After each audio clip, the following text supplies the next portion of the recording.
Galeras e galeras, beleza? Eu sou o Gustavão, você está no canal Grandes Navegações e hoje a gente vai navegar por uma tragédia que aconteceu por causa dos fusos horários. Escuta essa história. Bom, em 1853, as ferrovias ainda eram uma novidade tanto na Europa quanto nos Estados Unidos. As ferrovias impulsionaram a Revolução Industrial.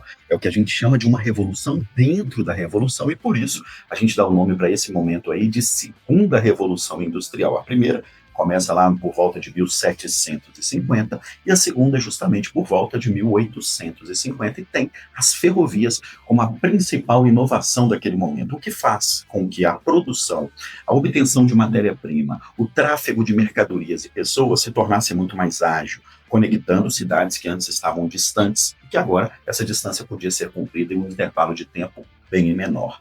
Pois bem, essas ferrovias passaram então, ao mesmo tempo, a representar um marco da modernidade, da tecnologia, mas certamente traz um risco muito grande, os acidentes ferroviários. Para evitar acidentes, o controle de tráfego ferroviário era muito cuidadoso com a sincronia das viagens, até porque, na ocasião, as ferrovias eram de mão única, não eram duas ferrovias, uma para ir e uma para voltar. Então, os comboios tinham que esperar com que aquele primeiro trem passasse por completo na via para depois que ele começasse a sua viagem.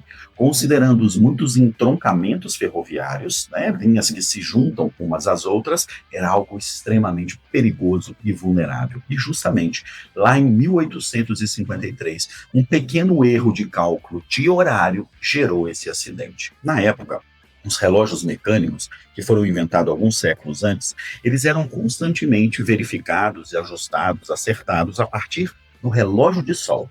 Como é que funciona um relógio de sol e como que eu posso acertar o meu relógio a partir do movimento aparente do sol? É bem simples.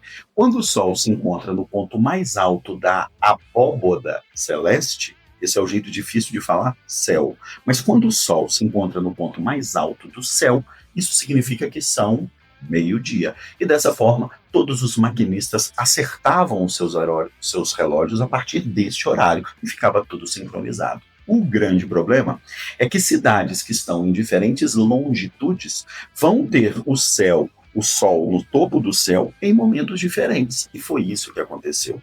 Um maquinista, saindo com seu comboio da cidade de Worcester, que fica mais ou menos ali próximo a Boston, no estado de Massachusetts, com destino à cidade de Providence, que fica no estado de Rhode Island, não poderia prever que a pequena diferença na incidência solar geraria uma catástrofe. Ele saiu do seu ponto inicial com cerca de 4 minutos de diferença para quem estava em Providence. E o resultado prático disso foi uma colisão frontal que deixou 14 pessoas mortas e mais de 40 pessoas feridas gravemente. Foi um dos grandes acidentes ferroviários que aconteceram em função da baixa sincronização dos horários, apesar dos esforços dos maquinistas.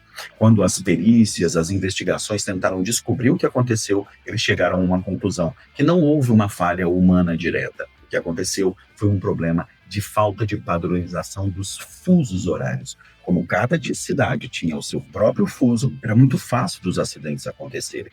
E foi só no ano de 1884 que foi realizada uma grande conferência internacional, que a gente chama de Conferência Internacional do Meridiano, em que personalidades de todo o mundo encontraram uma forma para padronizar os fusos horários. Conta-se que foi um senador canadense que levantou a mão e falou assim: pessoal, eu tenho uma proposta muito simples, a gente pega o nosso planeta, que tem 360 graus, e divide pela quantidade de horas que tem num dia. Dessa forma, nós vamos encontrar faixas de 15 graus com uma variação de 1 hora, fazendo então com que desaparecessem as variações de poucos minutos, deixando então o fuso horário padronizado. Foi ali que surgiu essa nossa regra, que quando alguém atravessa uma linha de fuso horário indo para leste, a cada linha ele tem que aumentar em seu relógio 1 hora. E se o deslocamento vai para o lado oeste, a cada linha de fuso horário, que está a 15 graus, ele tem que subtrair do seu relógio 1 hora, fazendo assim com que a gente pudesse ter uma grande padronização na variação natural do fuso horário. E assim, os acidentes ferroviários nunca mais aconteceram, pelo menos não mais, por causa da falta de conhecimento sobre o fuso horário. Se um dia você já quis se perguntar, mas professor, onde é que eu vou usar essa história de fuso horário na minha vida? Eu acho que essa história ilustra bem a sua pergunta.